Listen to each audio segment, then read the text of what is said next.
Hey everyone, thanks for checking out the Commander's Brew. It's our big 2020 Creamdown episode. You're here, you're on YouTube. If you want to help us out, if you like what we're doing, go ahead and hit subscribe. It really helps us out a lot. Or if you want to get involved a little more directly, you can check out our Patreon, patreon.com/commandersbrew. You can get over there and, like I said, help donate to the show directly and get involved in our Discord and actually help us brew the decks we do for our deck techs. It's a lot of fun over there. Check it out, patreon.com/commandersbrew. But without further ado, we are getting into the 2020 Creamdown. All right, Sean, the 2020 Creamdown is here. This is the episode. This is episode 276 of the Commander's Brew. Yes. How are you? How are things? How are you doing? 270. I was shocked that we're already in Creamdown time. It is another example of how the pandemic and quarantine has messed with my sense of time. Absolutely. Today I was preparing the notes for the show, and I was looking at the sets that have been that came out this year, and I was genuinely shocked to find out that some of them had happened this year, and like we started for example, we started the year off with Theros, and that seems like it was 2 or 3 months ago. But also then conversely, core set 2021, that particular core set feels like it was from years ago. That's how I feel about Mystery Booster. It feels 3 years old. That feels super old. That was this year. That was in March. Yeah. What? That was in March. Yeah, and obviously we're going to talk about that stuff when we get into the show a bit more. But like, it really is. I mean, it goes without saying. It's just the strangest year on record for most people. It's just wild. Yeah. Yeah. Oh boy. But hope everyone's doing okay. Yeah, right. We hope everyone's doing okay. We hope we're at the end of this calendar year. We're not out of the woods yet when it comes to the pandemic and things like that. But we're getting there. Things are moving along, and we're trying our best. But it is, and it's a nice time to be able to look back on the year and look back on the positive things that happened. And hopefully we won't dwell too long on any of the negative things. But you know what? Honestly, considering everything that's happened, there aren't that many negative things. I mean, obviously there's one big one, but when it comes to the actual, I don't know, the actual happenings, there's like, for Magic, that is, of course. I mean, personally, there's all kinds of, it runs the full gamut for every individual, but the full gamut. Yeah. So I mean, but there's a lot to talk about, and we're obviously going to focus on Commander and stuff like that. So we are. I mean, do you want to just get into it, or is there anything else to chat about? Yeah, let's get into it. Oh, you know what? I do. You know what? I'm sorry. I do have to say one thing before we get going. Last 2 episodes, obviously, we had major audio strife. That turns out it was just a faulty cord. But here's the thing: I knew that had happened to me before. I replaced my cord, and it just happened to be a cord I had just had around, and the same thing happened. So we got fresh cords, bought them fresh, the good kind, fresh gold plated. I'm not even kidding. Nice new cords. That's not happening anymore. It was a weird thing that we don't even like. I don't know. It's just like, because just the way we record it shouldn't have even been able to happen that way. It should have been able for us to catch it, but it turns out it wasn't. Anyways, I do have to send big thanks out to Matthias, our boy, Mattismen from our Patreon. He took the audio from both shows actually, and but which I will update the old one for when people want to go back and listen to it. But the most current episode, last episode 275, and he actually cleaned up the audio as best as he could, and he did a remarkable job. If you listen to them side by side, it's like night and day difference. Obviously there's still some like kind of weird hiccuping on my end of it, but he did a fantastic job, and I really want to extend major thanks to him. And that's it, above and beyond. I mean, he didn't have to do that. He did that out of the kindness of his heart to help us out with that issue. Really, thank you very much. We're just going to take a second to handle a little bit of business. And the main point is, thanks for watching. If you want to see more of our comedic takes and offbeat decks, consider subscribing to our channel and hitting that bell to make sure you don't miss anything. And if you're loving our stuff and want to support further, the best way is to head over to patreon.com/commandersbrew. Find out how our generous patrons keep our show growing and how you can get in on the brewing action too through our Discord. Or, if you'd rather, just hang out and play some games with like-minded Commander players. Now, let's get back to those any-to-me moves. All right, and we are back, and we're about to get into the Creamdown, the 2020 Creamdown. We do, however, it's kind of tradition for this end of the year show that we do to discuss why it's called the Creamdown. And yes, it turns out that every good end of year tradition is based on tradition. Yeah. This is no different. It is a rich history. Yeah. You know, we've been doing the show a while, and the Creamdown is an important part of it. So, Andy, why don't you tell everyone why we called it the Creamdown? I don't know. I also don't know. I don't remember. We don't remember. I remember the story of so, you know, we joke around a lot. Sometimes we laugh the hardest at our own jokes, right? Perhaps. Sometimes. And maybe the Creamdown is one of those jokes that we thought was so hilarious that we marked it in the Google Calendar we use for a year in the future. Yeah. And then that date approached and was like, hey, we have to do our Creamdown. And we're like, what the hell's a Creamdown? We're like, I don't know, but we're doing it. I think that is true. I think that is how it happened. I also think it's so funny that we've had this exact conversation before and we figured it out why it's called that and then have since forgotten again. And I'm not joking. I think that might be I think we do this every year where we forget why it's called that, look it up and like do some kind of whatever research we can. I guess we listen to the previous episode or something, figure it out, and then forget it again the next year. It happens every time. That is the tradition of the Creamdown. That is the tradition of the Creamdown. Yeah. We forget why we're even doing this. It's very good. It's very good. Oh boy. It had something to do with ice cream, I feel like. I don't know. Anyways, something about cooling down and there's an ice cream. I don't know. I just don't know. It was like the cool down. Something about ice cream and how ice cream cools you down. But you wouldn't ever think cream would. Anyways, here we are again. Right. Like I said, we're doing it again. I think you're very close. I think you're on the dartboard with that analysis. Something surrounding there. So let's begin the Creamdown then. This is an actual tradition. This is something we actually do look to do at the beginning of each of these. At the end of the year, look back is take a look at last year's resolutions, because we like to do some New Year's resolutions, coming up in the new year. And let's take a look back, see what these resolutions were, and how did we do, basically. Did we stick to them? Did we do any of them? What did we do? So, did 2020 play out like we thought? Right? Did we see what was coming and plan accordingly? Or did something throw off our plans? Well, okay, let's start with the first resolution here. It's get a Commander Cube going. Hopefully before the WotC one comes out, which I guess we did. But I guess that means the Commander Legends we were referring to. We were referring to Commander Legends, that right. We didn't know what it was going to be called. But yeah, done. Completed. We did a Commander Cube? Yeah.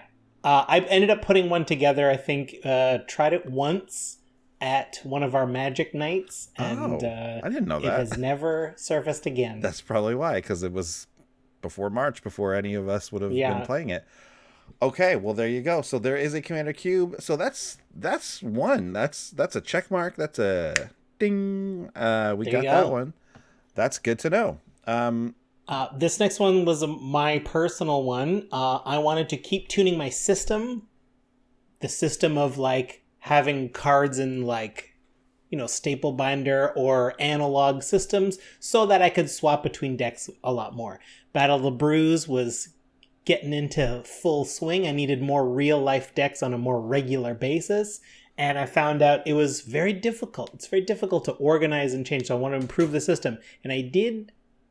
Did I improve the system? Tough call. I have. So this is again. Stage 1 of the system, the new system, was to take apart every deck I had and take an inventory. I don't need 7 blasphemous acts in sleeves, right? I just needed a couple to go through, and just swap them out. My theory was I only need 4 live decks at any given time. I wanted to streamline it, get it so I could find any card any second. And I think I was getting there, but then after I took everything apart, everything stopped. And I never really put it fully back together. So I was even left without any commander decks for the better part of 2020. Right. Yeah, I remember. I remember chatting with you about that. I just couldn't bring myself to put one together. It just didn't, motivation, the mood shifted. I was like, I don't want to work on my system right now. Yeah, no, that makes sense. That's probably a lot of us are feeling that way. Certainly at the beginning, or even maybe sometimes some people maybe more so even now. For me, I had one find a larger storage solution that makes sense and looks decent. Did I do that? Well, yes, I did.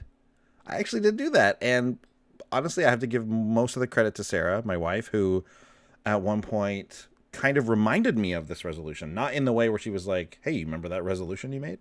She was more just like, hey, we need something that looks better than this. And I was like, okay, let's do it. So we ended up getting one of those, it's like a plastic. It's a plastic one, but it's got drawers, and you can kind of see through the drawers, which is nice. And the drawer solution was so much better than the chest solution that I had before, because I had just a chest, a wicker, cool looking kind of chest thing. And crack it open, and then it's all in there. It all fit in there nicely. But if you want to get the thing at the bottom, you have to take everything out. Yeah. What a terrible solution that was. It looked nice and all that, but no.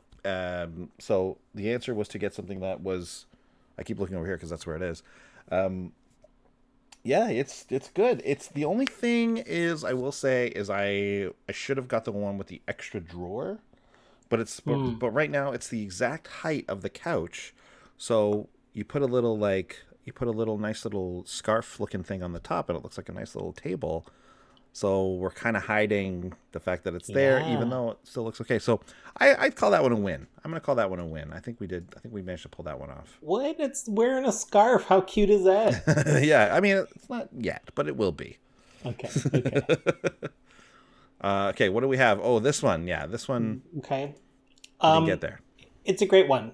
Go to more events, more GPs, which, do they exist anymore? Did GPs exist? Are they different now? Magic Fest. Now they're Magic Fests. Including FNM in-store events. Well, we had to stop all of that because safety. So no, did not do it. I mean, that one's out of our hands. I don't think you can mark us. I don't think you can mark us down for that one. That one is more of an NA. I wouldn't give that an X. I would hope no one's marking us down for not doing these for any reason. Thank you.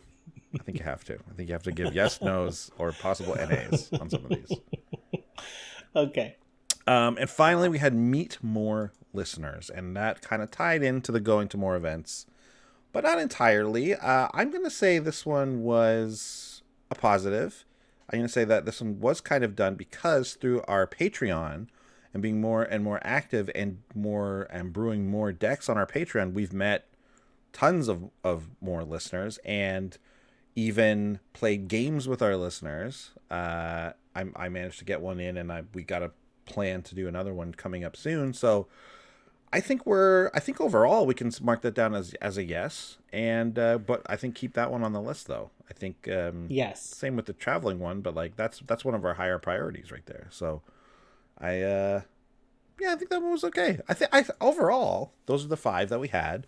Oh, and overall, considering the pandemic is really the only reason we didn't do one of them, and most of the reason why the other one wasn't a full on, we can't meet people in person. How are we supposed to do that, right? So I think we did pretty good. Pretty good. Pretty good. Okay, what do we have so now obviously let's talk about the new resolutions. What do we have going on here? I'll go first. I just want to put more games. I feel like I haven't actually played a game of Commander in so long. I played plenty of like little arena, little games here and there, some brawl, but it's not the same. I tried a one spell table game so far, and it's okay, but it's still not a substitute for like chatting with No. there's something missing, not being at the table with people, being able to like goof around, see all the cards. Like there's something different about it. Oh, no question. It just isn't the same. It's the closest we have right now, and therefore I think it's good and valuable, and it's helping.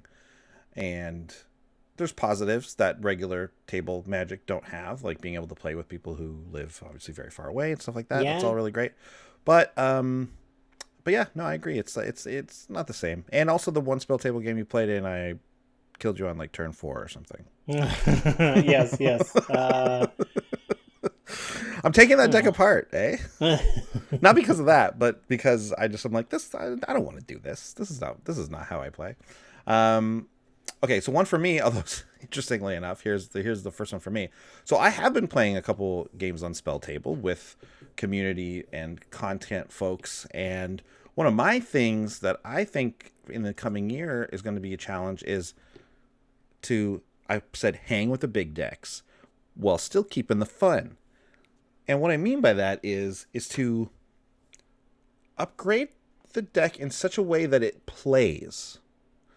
And keeping the fun being keeping our interesting and spicy style of brewing, which is like the only kind of thing I ever want to play, right? But still being able to ensure that you're in a game and you're playing. And I think that comes from mostly from just keeping to your vegetables. Adding more if you need them, not getting greedy in the brewing process, and actually taking care of stuff like card draw, ramp, making sure you're hitting land drops, not skimping on lands, things like that. So, and also is kind of a side thing to this is like, don't be afraid to proxy. If we're going to be playing on Spell Table, and if you're going to be playing with friends, people are cool with proxies. If you want to get that expensive card that is perfect for your deck and is one of those vegetable style cards, maybe if you can procure a proxy, maybe create one of your own. That's what I do that sometimes. It's a lot of fun. So these are ways that we can do it where we can kind of hang with those bigger, badder decks, and we can still maintain our level of goofiness and fun inside a Commander. I think that's something that I'm gonna aim for. Nice. Speaking of proxies, I guess I would see about dipping my toe into CEDH. I have to play it. I can't live out my Commander career never having tried it, right? Like that seems foolish to me. I'm willing to proxy some of the expensive cards. I'm not going to buy original duels. I'm not going to buy like the super expensive cards. But I want to time to put my not money, but my like knowledge where my mouth is. There you go. Yeah, I love it. I think it's a great idea. It's a similar aim, except that you're aiming to get all the way competitive, which I love it. Yeah. And the final one for me is interact more with other creators / the community, the Commander sort of community as a whole. I think we've already started to do this a little bit. We've been, we've always been active in the community. We've always been active on things like Twitter and things like that. But I noticed that like there's people who are becoming more and more active in the Commander community that I didn't like, that weren't there either a year or two ago. And like kind of when we started, we're kind of friends with all the people we came up with. And now that we can't go to GPs and meet all these people, it's like, there's just these people around who I don't even know. So it's like, it's nice to be able to reach out and play games with them and stuff like that. So yeah, that's an aim. Hopefully in the coming year we can do that even more. And I don't know, get some guests on the show and all that kind of stuff, and just go wild with expanding like our friendships inside this great Magic community. I mean, we don't talk about the full title is Magic: The Gathering. That's true. It's all about the gathering, which we couldn't do exactly the way. So I think, okay, those are some nice goals. I think that's a lot of fun. I think, we'll check back in a year and see where we landed on those. But let's get into the kind of the meat of the year. Okay. Let's talk about, should we do the set releases first? Kind of go through those quickly, or do you want to do the stories first? What do you think is... Let's just, I feel like let's do the sets. Okay. It gives us a nice timeline. Yeah, for sure. For the set that was out as we rang in the new year was Theros Beyond Death. That's correct. So Theros Beyond Death, what are like what are some of the highlights? How did this impact Commander? Just sort of briefly. What do we remember? Commander. What sticks out to us about that set? I mean, I can answer, but it's going to be tough to see how any of these impacted Commander because, like, we weren't playing a lot of Commander, right? Like we don't know how many of these were bought. Like, I don't see many of these in the wild. The only thing I remember about Theros is how that gave us Uro, and that's all anybody wants to complain about in, like, standard and other formats. I can't even think of many Commander things. Well, obviously we saw the gods again. We had a lot of major enchantments come up. Obviously we had like a ton of enchantment creatures. We saw a lot of those monocolored legendaries, which if you listen to our most recent episode / the CB vlog, you'll know that we are pushing hard for those to be errated with partner mechanic, which would be amazing.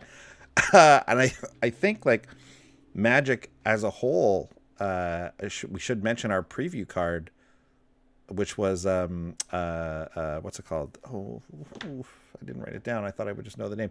The red one that lets us do casts from the grave. Underworld Breach. Thank you, Underworld Breach. Yeah, Underworld Breach, massively impactful card. Huge power level on this card. Kind of broke standard a little bit.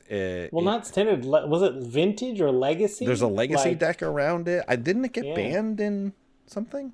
Let me look it up. I thought it got banned. Anyways, at any rate, not important. Great track record for a Commander's Brew preview card. Love it. Oh, very good track record. I was talking with Discord the other day, and I was like talking about Oran Viper. As I was like, I was like, that's the best card we've ever previewed, right? And they're like, didn't you guys preview Underworld Breach? It's like, oh yeah. Banned in Legacy. What? Banned in Legacy. Unbelievable. That's our and card. Banned in Pioneer. That's what it was. That's the one I was thinking of, as Pioneer. I thought Standard, but I was thinking Pioneer. Anyways, I think this set overall was a pretty successful one. I enjoyed playing it. I enjoyed the cards it brought. We saw the mana tripling card. Remember that one? The big Nyxborn, whatever that thing's called. Wild cards. That's one thing that I think you're going to find throughout this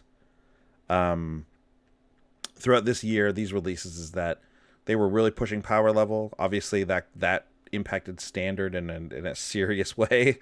And it even did reach into Commander in that kind of, not so much that we had to ban stuff, but like it made an impact. These cards made a big impact. All right, next. Unsanctioned. Honestly, I forgot that this came out this year.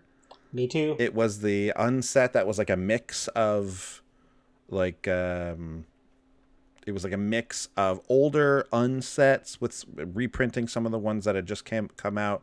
So it was like really like a grab bag of all these different things, and apparently it was fun. But I never got to play it. I never got to draft it.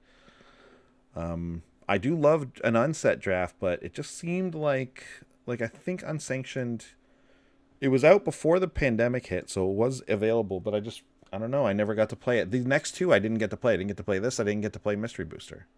Oh, Mystery Booster. That was an interesting one. That's my strongest memory of that.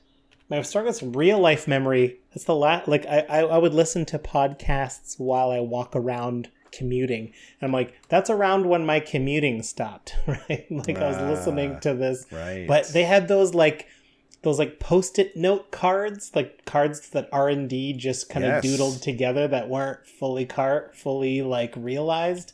That was super fun. And just the like that was, I know we're going to get to Commander Legends and that gave us tons of new toys, but as far as reprints goes, Mystery Booster was the like, that's it. Like they reprinted everything. Like there were so many great it just dropped the price on 100 or more cards. Yeah, so let's talk about Mystery Booster. So officially it was the convention edition was released in 2019. It was released on November 7th of 2019, but the retail edition was released in March of 2020. So that's so like these weren't widely available until this year, and then of course that's when we saw these cards hitting our local game stores and stuff like that. But still, most of us, because of the pandemic, didn't really get to play this set unless you played it at the convention or the convention edition, at a Magic Fest or something. So that's why I included it, because like the official release, the official like retail release was from this year. But yes, absolutely, man. Like the reprints in the set are out of control. There's so many. The set itself, guess the set size, not counting the test cards. Not counting the test cards? Isn't it like 400 or something? Okay, well, a regular set, like a regular big set, I think is like between 3 to... Isn't it between like 3 to like 5 or something? Numbers. Anyways, this set has almost 1,700 cards in it. Wow. 1,694 is the set size, and that's not counting the test cards. 121 test cards on top of that. Wizards, keep it coming. Now, give me another one. Now, of course, the test cards, they didn't come out in the retail version. They're only in the convention version, which I kind of, that's like, what? Okay, I mean, I'm not complaining. I it's so easy to go to complaining, but like, I can't complain. Secret Packs was a huge success. Secret Packs. Especially because I can only ever in my head call it Secret Packs. And I very much love Secret Packs. And I love what it did to the price of so many great reprints. So excellent. We're very happy. Even though, sadly, we didn't get to play too much of it because it came around right when, the old pandemic was hitting. Mm-hmm. Okay, next on the big release schedule was Ikoria, Lair of Behemoths, or Behemoths. Mm-hmm. And Sean, what are your thoughts on Ikoria? Like, just in general, just general impressions, kind of. General impressions. It gave us Mutate, which has been a very fun thing to brew around. It gave us Companions, which I still don't understand. I don't understand how you can have a companion in Commander. Companions deserve to be in the biggest stories section of this podcast, but we'll talk about them now. Because I know that people say like, yeah, but the companions say by rules you are allowed to do them as companions. Mm-hmm. But if you're going to do them as companions, you have to put them in your sideboard. But in Commander, no such place exists. Yes. So there's a special rule, right? So, but the special, what is, but no one has ever explained to me what that special rule tells me. Does that tell me all of a sudden I'm allowed to have a sideboard? Or I'm allowed to have a sideboard and this is the only card that's allowed into it? Because that seems to me like it is. But that's in the way I hear it, that's an interpretation. But that is not the letter of the law, right? Like that's what people are. The letter is quite vague on it. Yes, you're absolutely and right. That's I can't you can't. So and I'm holding on to the stance because if you're gonna say companions are allowed, you must allow us sideboards and you must allow us wish cards. Like you must allow us to say when cards reference outside the game, we can have that, but in a limited supply. So, but I mean, kind of like that, I guess there is a technical, at least, ruling on the sideboard on the wish card thing for Commander, but really it's all a Rule 0 thing with the wish boards, right? Sure. But you're right. There is a technical rule about that there is not about the Commander thing. There is a technical rule, but it's like weirdly vague. just sort of some of the highlights of Ikoria. We obviously got all the Godzilla art, the monster series, where we got alternate art for a bunch of the legendary creatures in this set, and non-legendary creatures. A bunch of other just random art also got in there. It was really cool stuff. I've purchased some of the, actually not very many of them, just a couple, but a couple of the Godzilla cards, and the art was really great. Overall, this was, I think, a big success. A lot of fun, big Commander stuff in here. We, like, at first I was kind of down on Mutate, and that turned into the exact opposite, where we brewed specifically with Mutate in mind, but not building around just the Mutate part of it. And we did a couple episodes on those. Those are a lot of fun. Go back and listen to our Nethroi ones, our Valdrock one. Where we use these mutating commanders, but they're not like just mutating. It's a lot of fun. Those are great commanders. Good stuff to play around with. Other than that, I think we got a bunch of good legendaries because of the companions. Forget about the companion side of them. They're just a bunch of awesome legendary creatures to play normal commander with. So yeah, I loved Ikoria for commander. Shame about Lutri. Lutri. Oh, right. Of course, because the next release is the precons for 2020. No, Lutri was that companion, right? Oh, Lutri's the one that got immediately banned. I'm thinking of Otrimi. Very similar name. Oh, but you're yeah, right. yeah. Yes, Lutri. Yeah, the one that had to be banned automatically, which is the correct choice by the rules committee, I think. But also, it's too bad that they built it that way. But what are you gonna do? You could let Lutri be the commander. I see no harm in that. Yeah, that's true. Yeah. Well, anyways. I mean, and since sideboards don't exist, you can't put Lutri in it. So yeah, that's I don't think that it really ever got talked about, the fact that like Lutri could be a commander. Why is it not allowed to be a commander? I don't know, because there's no banned as commander list. Right.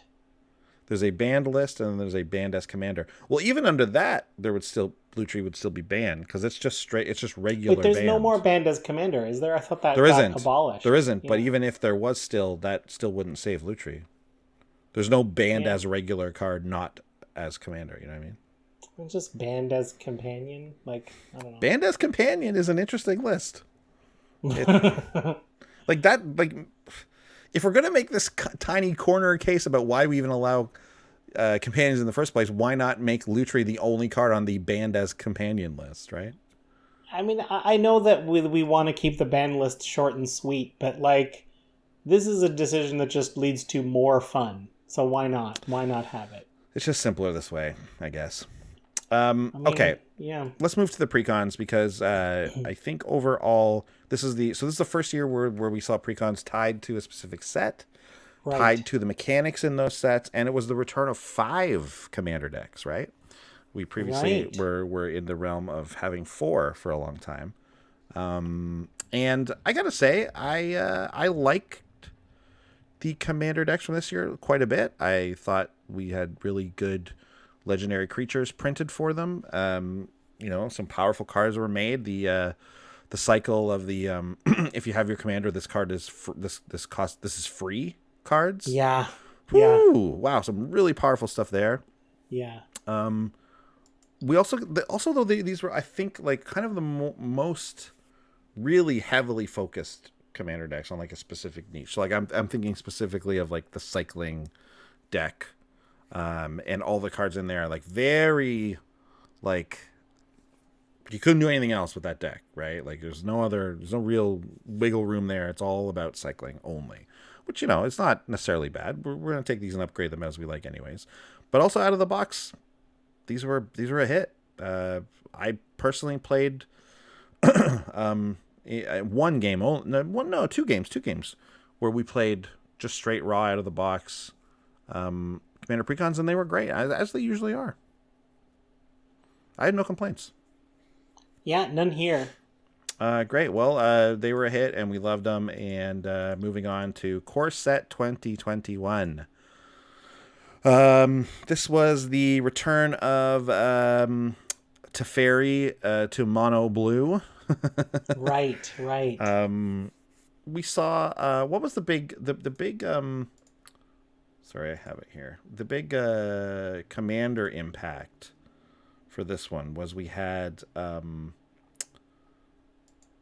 oh right. Okay, yeah, this one had a lot of great commander cards inside of it, but we got this is where we got the cycle of mono-colored commanders. Your Joel Rail, Karavik, Baron was the blue one, Mangara the white one. We saw that. So as far as legendaries go, we didn't get anything super exciting.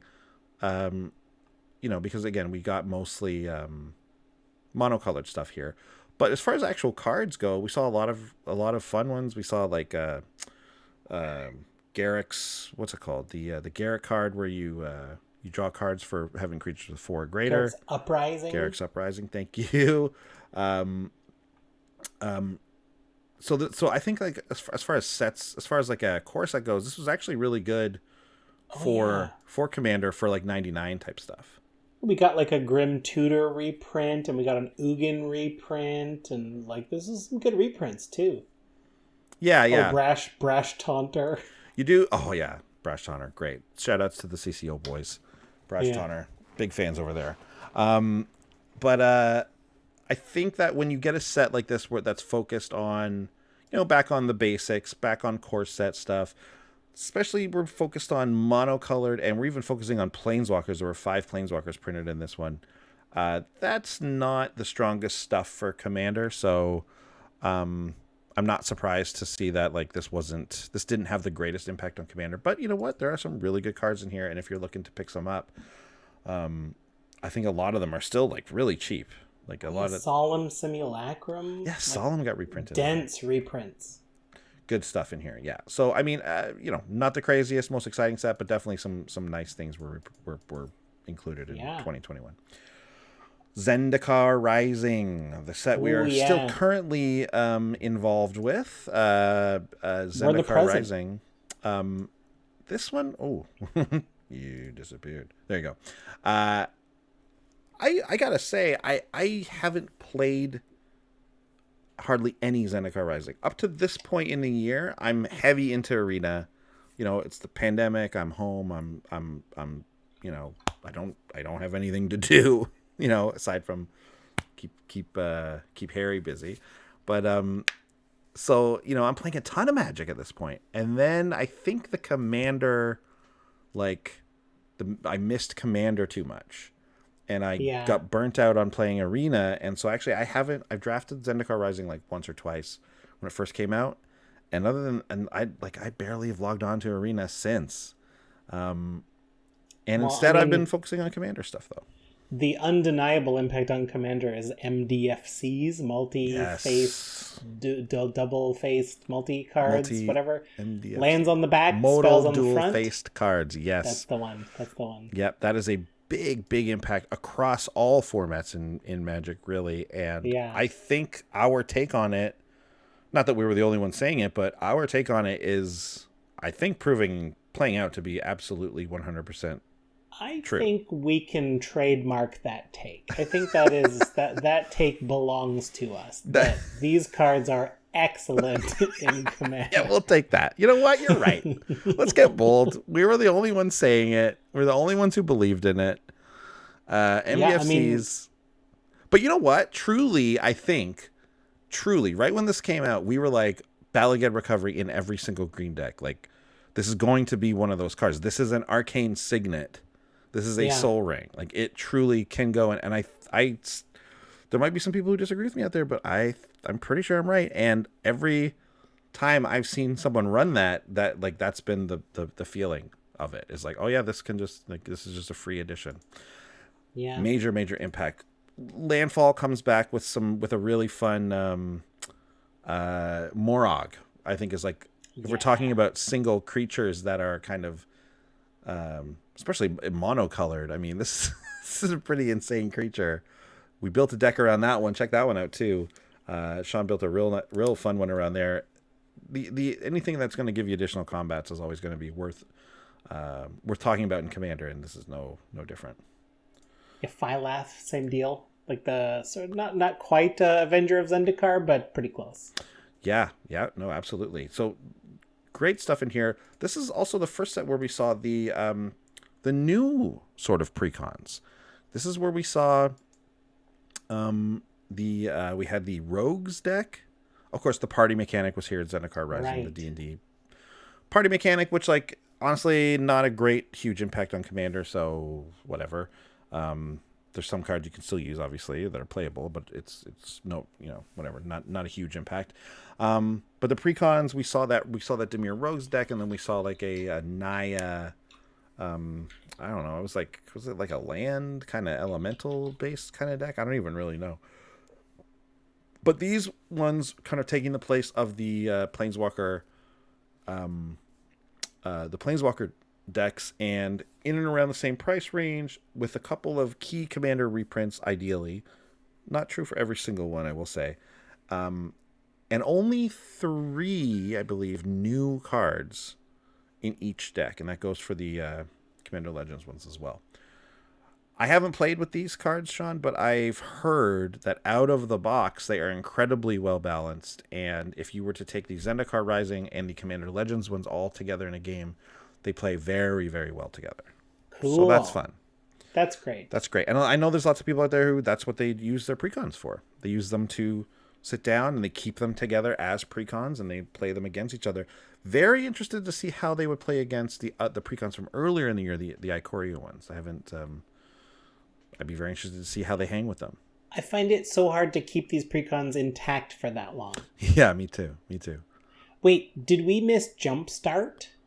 Oh, we did. Jumpstart Much was like before most of us did in real life. We did miss Jumpstart. You're right. Jumpstart was sort of the like different construction. It was sold as packs, but each pack had a theme. Maybe wizards, maybe +1/+1 counters, maybe unicorns.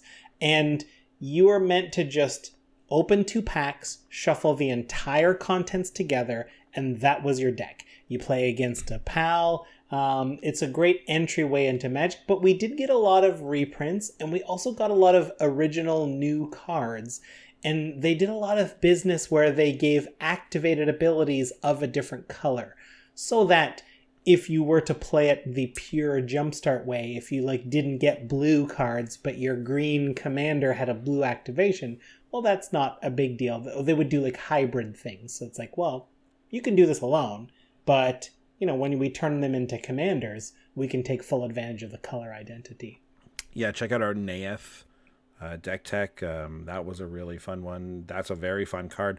Unfortunately, of course, I think sadly, the bigger story around Jumpstart was the impact of the pandemic, the fact that not enough Jumpstart was printed for consumption. Yeah. So basically, it was very difficult for people to get their hands on, and that saw prices either go up in some cases of the reprints, or prices just stay where they were, and the fact that the set was printed just never even happened, basically. So like now. So like, yeah, exactly. So like, if you look at any of the new commanders from that set, they're all pretty expensive, sadly. Like last I saw, I think Naeth is like $25-$30 or something like that. Emil is $30. It's too much. And stuff like Oracle of Moldiah, which was reprinted in that set, is just still expensive. Still deadly expensive. Like, didn't even affect the price at all. So it's sad. I mean, it's too bad, but it is sad. And they say they're going to keep printing it. Even though I haven't gotten my hands on very many of these cards at all, we've said unsanctioned is about 1,700 cards. Admittedly, all reprints. But no, that was mystery secret packs. Mystery booster. That's what I meant. Yeah, secret packs.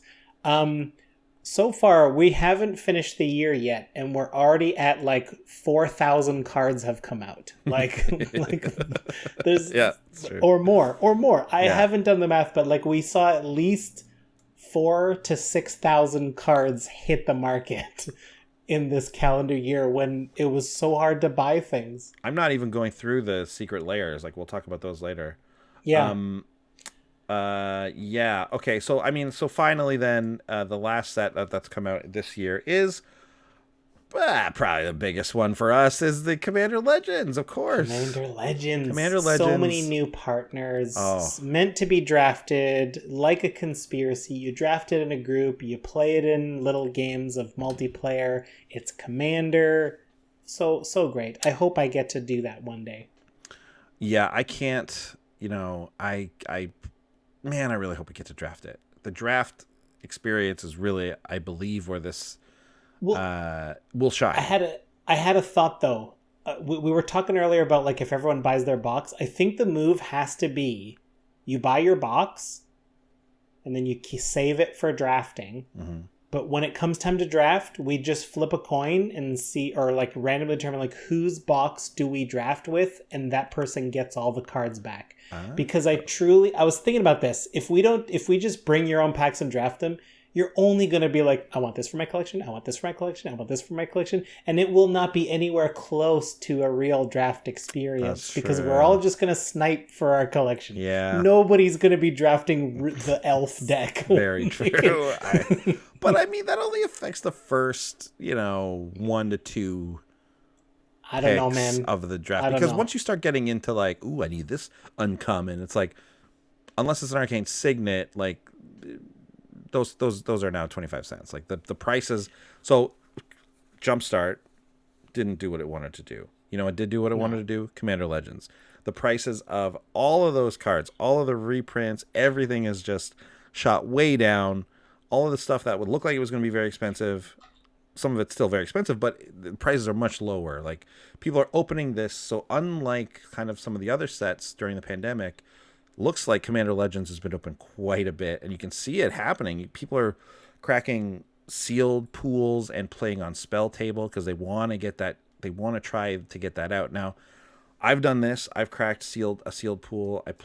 I won pretty good, not too bad. I beat Ryan and Zach over from Commander Social, and Mike, our boy Mike Carosa, was playing in that game as well. Speaking of Black White Elves, or Black Green Elves, Sean, that's what I was playing. Okay. Very powerful deck, very fun deck to play.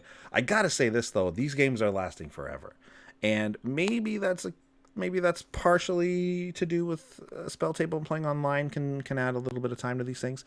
But I don't think that this, what I was saying before is like I want to play draft because I don't think it actually shines during Sealed. Sealed is a slow grind in a regular format, a 1v1. Yeah. It's even grindier. Like our game was like 2.5 hours long, and this is 60 card decks. It's too long. So I think when you get into the draft, your deck's going to be more streamlined, more focused, and I think it'd be better. So hopefully we can hang on to our packs, and hopefully we can draft it in the new year when hopefully everything's okay. But Arcane Signet is $225. I mean, that's it. It's an uncommon in the set as well. It should be, and I do think now, as a result of that, they're going to be putting Arcane Signets in like every pre-con now. I hope. I mean, we were pretty riled up that it took so long for them to get around to it, but I think they wised up. I think so too. And Gavin himself has said he regrets making it. Regrets making it. Yeah, he said he's.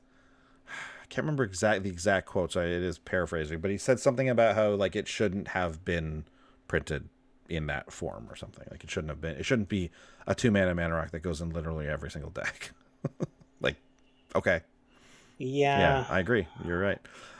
He said it on Twitter. Anyways, but yeah, I mean, the actual set of Commander Legends, we've talked about it a ton, especially recently. This is the most recent one. So we're still talking about it. We're still talking about it because it is so good. It is so excellent. There's so many great commanders in it. The partner mechanic is fantastic.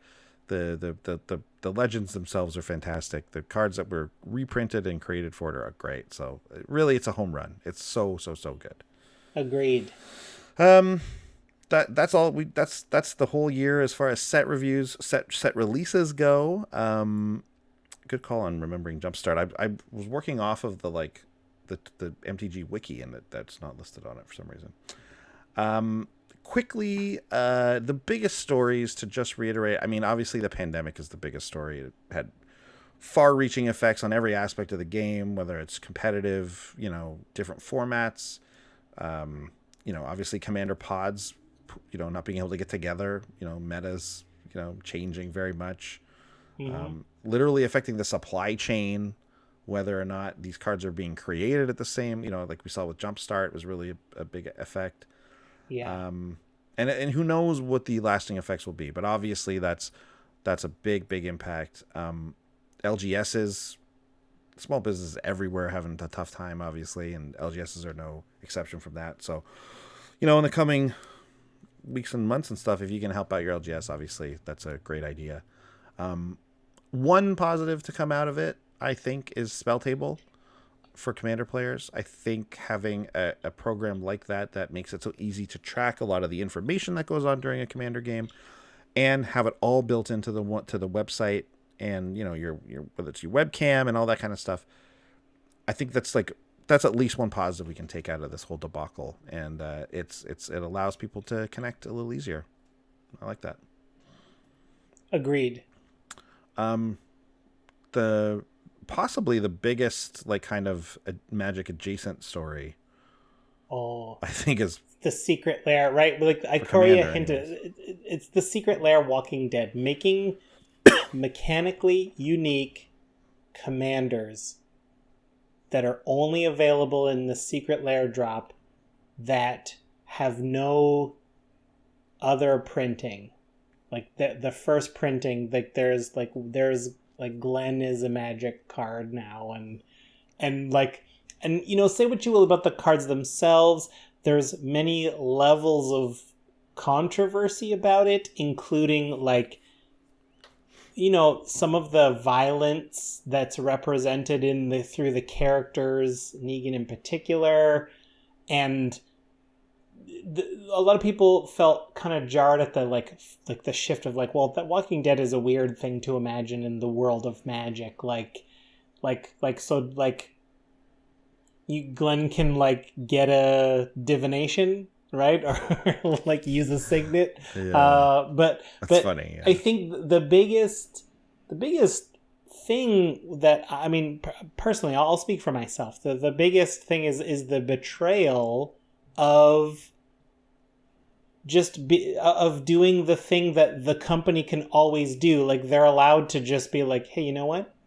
We're going to reprint Black Lotus. We're going to reprint one of them. There's going to be one Black Lotus available, and you can only get it if you buy this new magazine we're publishing. But we're not going to tell you which one it's in. It's in one of these magazines. It's that is just awful. It's an awful way to run your business. I guess it's a good way from a money point of view, but it's just, these cards are meant to be available, and this is a way to ensure that they are not available to many, many, many, many people. Yeah, I mean, we kind of weighed in on Twitter at the time. We didn't really do a big... I don't think we did we? I mean, we did a little bit. Anyways, I think that, it's disappointing, but, if people want to play them... I'm still disappointed that they exist, even if someone brought them to the table and played with them, I'd still be disappointed to see them. But I'm not upset with the person. It's not your fault that Wizards kind of screwed up on this, but I think overall the feelings it brought to the community, and like you said, there's many different ones, right?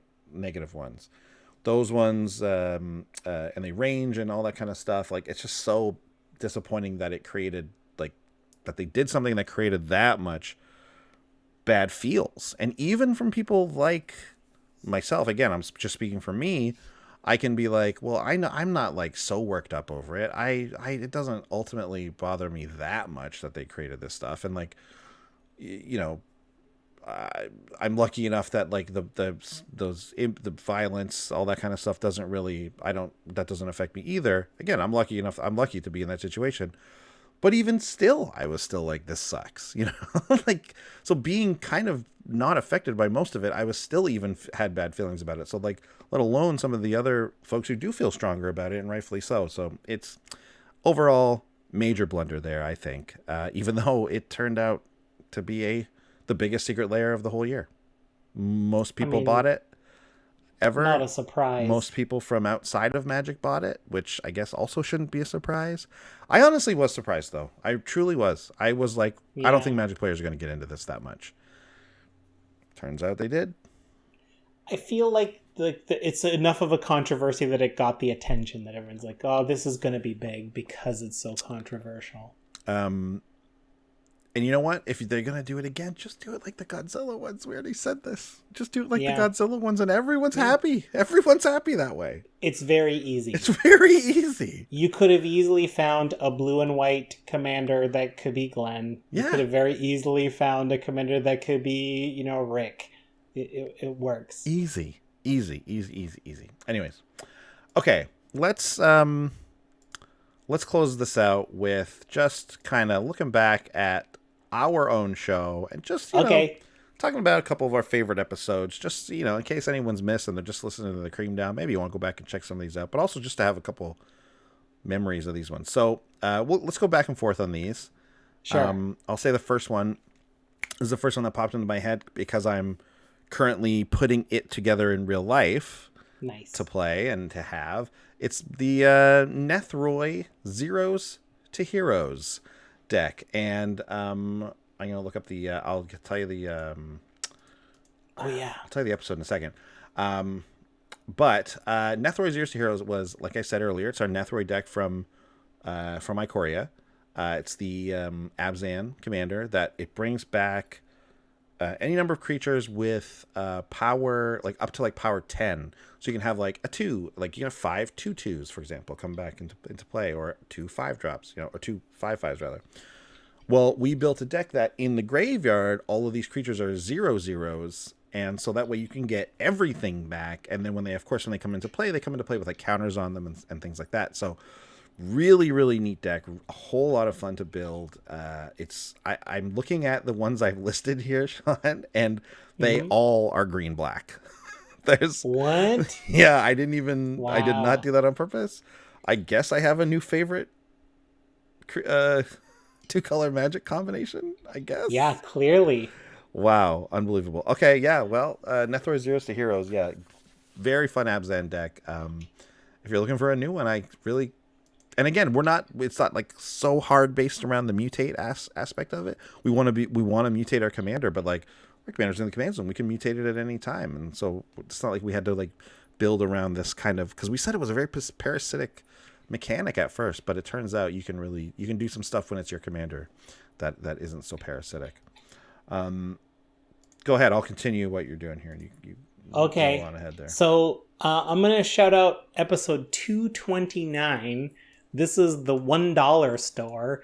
I thought this was a really fun one to put together with the Discord. This is one I would have liked to make in real life. I still probably will. Now the problem is we have a backlog of too many decks. So I'm just like, what do I put together first? Oh, Nethroi is sorry, Sean. Nethroi is episode 248. Thank you. 248. Okay. 248. So the $1 store, 229. It's a lot of one. The initial idea was like, can we do everything that's one, like everything that has ones in it, like the $1 store? But it ends up being a lot of pinging and a lot of doubling and a lot of shenanigans that way. It's like it's a super fun, lots of moving pieces. I really liked that one. For me, like I say, man, this mutate, it really had a impact on me, because even when we were kind of done with the mutate commanders from Ikoria, I went back in episode 266 and took Volrath the Shapestealer, which was from the Sultai pre-con, not from this year, from the previous year, and we built a mutate like clone deck around Volrath, and that is one that I do have in real life, and I have played it.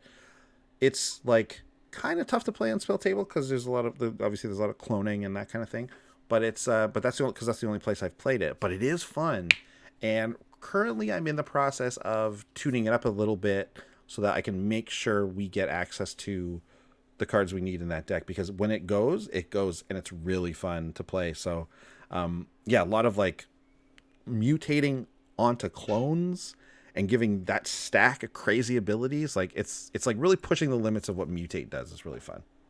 Yeah. I want to highlight episode 238. This was one of your concoctions with the Discord, the Spy Kit, the deck. Spy Kit is that conspiracy equipment that when a creature's wearing it, it has the name of every other non-legendary creature, I think. I forget the details. But just a weird way, I was like, well, Commander Singleton, how can that even matter? It's like, well, there's lots of cards where that does matter, where cards get to do things to cards of the same name, but they're all the same name now. Weird countering things. That deck was a wild one. Like that one really pushed the boundaries in my mind. Yeah, I forgot. We use a lot of weird old cards in that deck. I remember there's a lot of stuff that really talks about specific cards. Like you can go get a card named this, like in your deck, and obviously that's available once you have Spy Kit because, like you said, they all have the same name. So very, very fun deck. I got one in here, Secret Karthus. It's episode 257. We hadn't done a secret commander deck in a long time where you do the thing where you hide the commander inside the deck, right? But this was this was a dragon, like turn everything into dragons and then get Karthus. It was one of these, honestly, it's a classic Commander's Brew, fairly convoluted deck, but it like because it was like this super convoluted thing, kind of like this weird, like not even a combo, I wouldn't even call it that. Also, it was a secret partner, or not secret partner, but like secret commander hidden in it. Just those things alone made it to be like, this is how we used to brew decks. I feel like we brewed decks more often like that a couple years ago. We don't do that quite as much now. We went through a phase. We did go through a phase where we did it a lot, and it was a nice little callback. And honestly, it was fun to talk about it again. And I haven't put it together in real life. I honestly probably won't because it's like so contingent on things, but there's a part of me that wants to try it out and see if I can really make it work. So it'd be great. I did buy the Karthus. I bought the Karthus when Secret Packs came out because it was cheaper. There you go. I want to talk about episode 249, Calamax's 11. I almost put this for mine, but I figured you would, so I didn't. Yeah, it's a bit inspired by Ocean. It wasn't inspired by Ocean's 11. That sort of came later, but it was the notion of like, what if we could... Calamax is the commander that lets you copy spells if they're instants, if they're tapped. If Calamax is tapped, but then we can make a bunch of tokens and then use spells that polymorph the deck into just... If we can get the right number of tokens, we can polymorph our whole deck, and there are only 11 creatures, which is the title, and if those 11 creatures get polymorphed out, their effects together should win you the game. Like if you can get... It's a combo deck, but it's built around just finding your secret team of elite safe crackers. It's very fun deck. It's a fun deck to talk about. It's a fun deck to see the things happening because, like, anyone who sits down and plays against this deck is just not going to know what you're doing. No. And then when they do, it's like it's too late. So it's cool. I love those styles of decks. For me, another one is 236 called Carador Feeds the Pack. This started out as me wanting to brew a Garrick tribal with wolves tribal. I started out wanting to do that, and then I took it into Discord and we kind of, shaped it and molded it as it were, and came out of it with this separate, like, different idea that's still kind of based in that, like, gem of the germ of an idea or whatever. So it ends up being like a lot of sacrificing, a lot of wolf token making, but we really base it on the card Feed the Pack, which is like you sacrifice a non-token creature at your end step, and then you get that many wolves for power or toughness. One of the two, I can't remember. Great card, fun card to build around. It's something I've always wanted to build around for a long time. So we got a lot of awesome suggestions from. I remember like Discord really big hand in this one, and I love it when in our Discord we take an idea that like I could have just built a Garrick Wolf deck. That could be a deck, but then we had this cool new spin on it, which made it even more fun, and it was really awesome. Yeah. Okay, so the next one's me. I want to talk about, this is one of Andy's Arami Demir allies, a very recent one, 272. I just think this is a cool it's cool, man. Like, I think Arami is a super cool commander, and yeah. It is. It is. It's Arami is maybe it's probably my favorite commander from Commander Legends, right? It's just so fun. It's a unique new ability that really works. It's not super hard to get going. It's awesome. And I love the way this deck has like so many different tactics, right? Yes. I love a deck that can like too. do a bunch of different things. Arami is the center of it. Obviously, that's a big part of it. But beyond that, it's not necessarily Voltron. It's not necessarily go wide. It's not necessarily discard, but it could be any of those things. Could be any of those things. Yeah, exactly. I love a deck with multiple, not just win conditions, but like routes to victory. You know what I mean? Like it's not just win cons. Like we can have a token deck and have 5 overruns in it, and those are our win cons, kind of. You know what I mean? But like, it's the different routes to victory that I love to do. Yeah, it makes the deck different every time. Exactly. That's why I like it. That variance. Finally, my last one for the year was your deck. It's, again, another recent one, the Kodama and Tormod deck. And this one is, sometimes when someone's telling you about a deck, you're like, I wish I made that deck. Like, I wish I came up with this idea. And the mix of the mix of Kodama and Tormod, which like on the surface doesn't look like they go together, but then as you were explaining this deck and as you go through the episode and listen to it, you're just like, these are the perfect match. It's just so good. And obviously it's predicated a lot on the fact that Kodama is just an incredibly broken commander. Not broken, but like it's just incredibly powerful. Really, really strong ability. But also the way the deck is married together and all the synergy in it is really, really good. And I really love this deck, and I encourage people to listen to that episode. It's a lot of fun. Yeah, a lot of fun. That was a fun one too. I hope to put that one together in real life. Oh, you have and then to. Lastly, these are not necessarily in any particular order, but I definitely, I really have a soft spot for the Linvala Azorius non-control deck. It's an Azorius beatdown deck. So episode 265, Linvala's abilities lend themselves to a lot of, being good, having a good board and keeping it alive. I don't care about the parties in it, but there's just tons of, like, white has tons of creatures that fight well. Blue has tons of evasive creatures that fight well. Why not take advantage of that? Yeah, I love it. I love taking a color pairing you think you have figured out and kind of spinning it on its head. That's a lot of fun also. Yeah.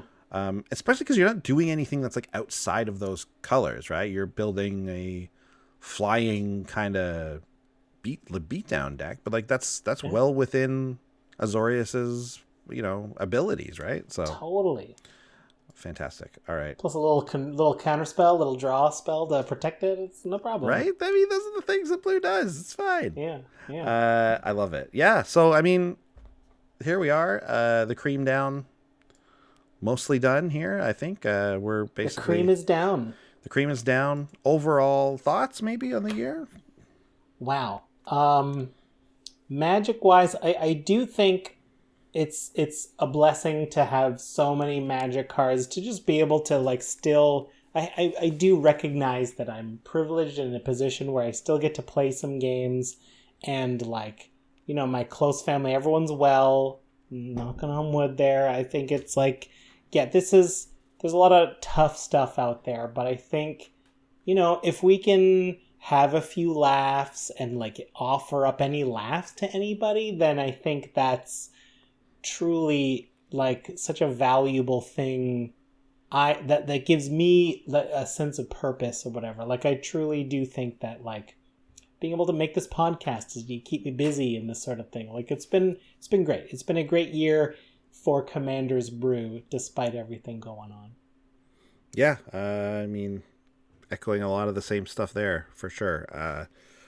It's I feel very lucky to be able to keep making the show and to be able to do this still and still make something that people are interested in and people have fun with. And it's one of the reasons I'm so happy that something like Spell Table ended up existing. I mean, it sounds like I work for them, but I don't. I'm just happy that it keeps it's allowed us to still play Commander. That's truly why I'm so like happy with it, right? And it's allowed us to still make decks on our show and still put them together in real life and still interact with all the people who listen and watch and are in our Discord. And it really is, it's special, man. It's really something special, like, that we get to do it and get to experience it and get to, like, think about this. There's no one else. There's really no, like, outside of like parents or something. There's no one else that I talk to every single week. Oh, I haven't thought of it that way, but that is true. That is pretty special. And, when you're creating something and you've been doing it for a long time, like we've been at this for 6 years now, I think, right? Oh, yeah. I think it was 2014 when we started. It's like, it's like any other relationship. There's ups and downs, and you have to like take care of it, and you have to work at it. And we work at making the show good, and we work at being able to like create the show, not just from like physically create the show and sit here and record it. We work on that, making it time in our lives and talking to each other and things like that. So there's a lot more that goes into it, and it's easy to like lose track of, I don't know, like how cool that is that we get to do this, and that we have an excuse to talk to each other every week, and it's just talk about Magic and have fun doing that. You know what I mean? And there's so much else going on that it's really nice that we get to do that. And it's nice that we have it's nice to have a co-host. Yeah, right? True. All true. It's really good. All right. Well, that's 2020. It was good night, 2020. Yeah, good night 2020. It was a unique year. I'm not one of these people who's like, F you 2020 forever. Like, yeah, man, it was a tough year, but it wasn't 2020's fault. You know what I mean? It's true. The year itself. Didn't we say that about 2019 anyway? And this is like, I'll do that again. 2016, no like, what am I going to do at the end of every year? Be like, screw off year that just happened. Like, I get people wanting to get out of the year because it's like, maybe there's like a symbolic, refreshing of the year. But like I said, happy to be doing this still. Happy to be doing it all through 2020, and hopefully we'll be able to continue doing it. Yeah. Thanks so much, everyone, for listening to this show that we call the Creamdown. That I don't know why it's called that. No, don't know. It's a lot of fun look it up. talking about the year, no matter what. And I will see all of you later. Bye-bye. Bye. Thanks for watching. If you love what we're doing, consider supporting the show by going to patreon.com/commandersbrew. And if you want to get any of the cards from our deck list, go to our TCG Player affiliate link below. That helps us out too, and for a free way to help us out, consider sharing the show with some friends. Like and subscribe, add a comment or two. See you later. Bye.